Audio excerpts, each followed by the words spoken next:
Good evening, council members. My name is Ada Briceno, and I'm chairwoman of the Democratic Party of Orange County. Anaheim City Council, do not throw away this chance to begin the work that this council has to do to clean up what has transpired in this city. The proposal here in tonight's agenda by Council Member Fassel is a shame to Anaheim residents. The original ordinance had clear disclosure requirements for council members receiving more than $250 in donations. It included a robust recusal rule that prevented council members from voting on items where donors had a financial interest. Councilmember Fassel's version could have been written by corporate staffers at any of the special interests of this city. It guts the ordinance by exempting contributions from independent expenditures committees, such as those created by the special interest groups, corporate special interest groups. So who cares if you receive the maximum contribution, but then you get $700,000 in an IE from a PAC? That's what matters. Tonight's proposal is outrageous. It's another fraud perpetrated on the good people of the city of Anaheim.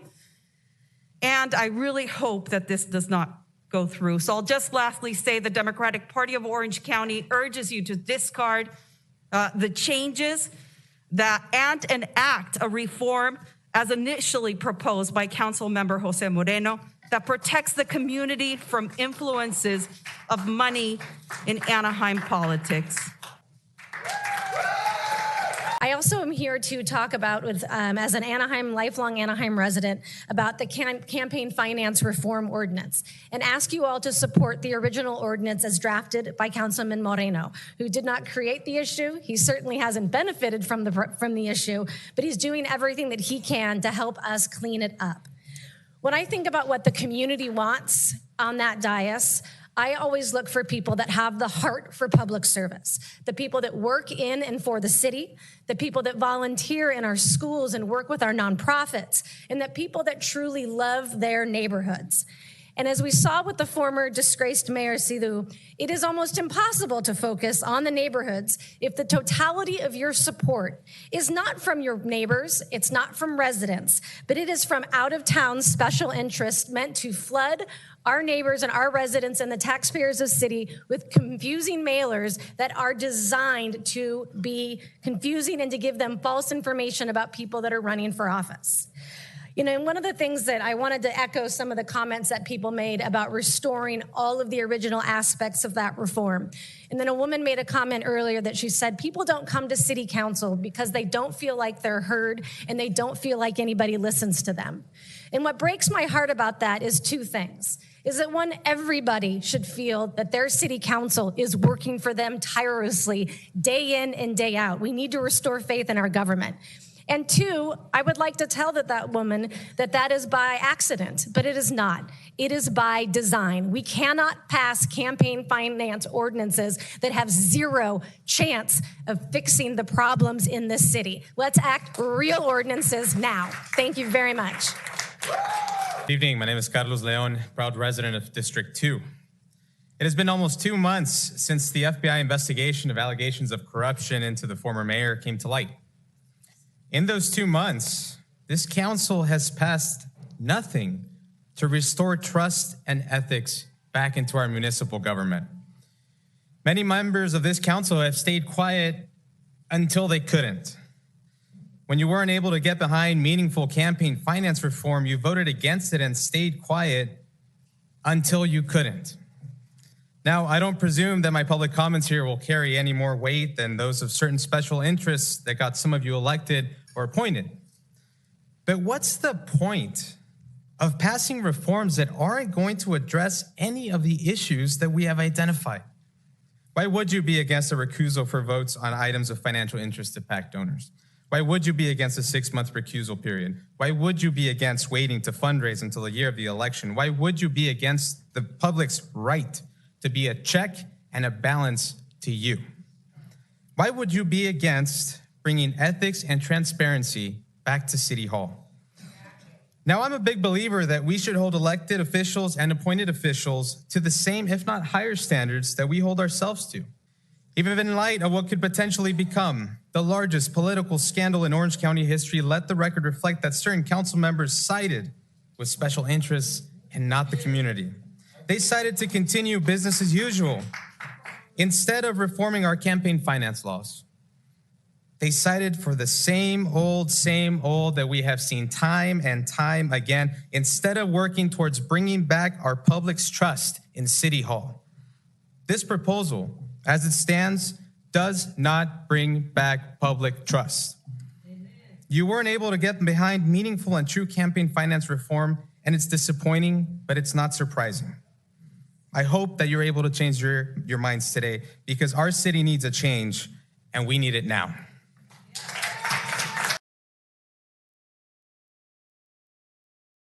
Can we have campaign finance reform? That's something that's going to come up in the Charter Review Commission. So obviously we have a whole other set of rules now that the Levine Act applies to everybody. So a lot of the things that we had early on in the discussions about the two, not voting on something if that person or an entity gave you $250 million. Yeah, and this is always where I've always disagreed with some people in this room, is that the Supreme Court is the Supreme Court. And I'm not willing to pass an ordinance in the city that is going to be challenged and we are guaranteed to lose if I'm going to waste $300,000 to $400,000 on a court case that I know I'm going to lose. I would hope you guys would all be really mad at me. And that's just an unfortunate state of the system. That we have to look at it as a problem of voter education. We have to look at it as walking more doors, getting out and talking to our communities. But we can't, as a municipality, pass something on independent expenditures given the current state of Supreme Court law. So I'm so sorry that I have to walk out, but the city attorney said it's legal. It's not, Jose. He said it hasn't been tested. It hasn't been tested, and I fundamentally disagree because he's being. You told us to pass it when you were in campaign. No, you want to pass it. I will disagree with this view all day long because it's actually completely going to get taken down by the Supreme Court. I don't agree. Asked the council to pass it. No, that was the one part of your ordinance that I just disagreed with because I thought it's not sustainable in the court of law. It's not sustainable in a court of law. And I'm not going to get our city embroiled hundreds of thousands of dollars in a lawsuit that we are guaranteed to lose. Do I like Citizen United? No, I don't. But am I on the Supreme Court? No, I'm not. I'm the mayor of Anaheim, and that's a different set of standards. And I have a responsibility to 350,000 people, not to squander taxpayer dollars. So on that note, mic drop. The Levine Act itself has been on the books for quite some time and hasn't been struck down on First Amendment grounds. I also haven't seen a case that actually affirms its consistency with the First Amendment, meaning it hasn't been technically challenged. But I don't have much concern that a law that's consistent with the Brown Act would be deemed to be inconsistent with the First Amendment. I do know that one ground that cannot be raised because it's been established by the United States Supreme Court in 2011 in a decision by Justice Scalia is that the council members do not have a First Amendment right to vote. So if a council decides to restrict itself on when it can vote and not vote, that has been approved by the U.S. Supreme Court. The one that just raised a red flag, I guess, when you're issue spotting as an attorney, is when it was extended to independent expenditures. That's untested, but I also don't see a clear legal prohibition on that. And in my research on that, it hasn't been necessarily tested in the courts in this context, where there's recusals or disqualifications based on contributions to independent expenditures. In fact, what I have seen is some academics in some circles arguing that statutes around the country, similar to the Levine Act, that require recusals for direct contributions don't go far enough, and that there should be an effort to include independent expenditures as well. Having said all that, that's been untested, and it would not shock me if someone came up with an argument that the First Amendment rights of those contributing to independent expenditures for candidates, somehow their First Amendment rights are being violated, but I think it's defensible.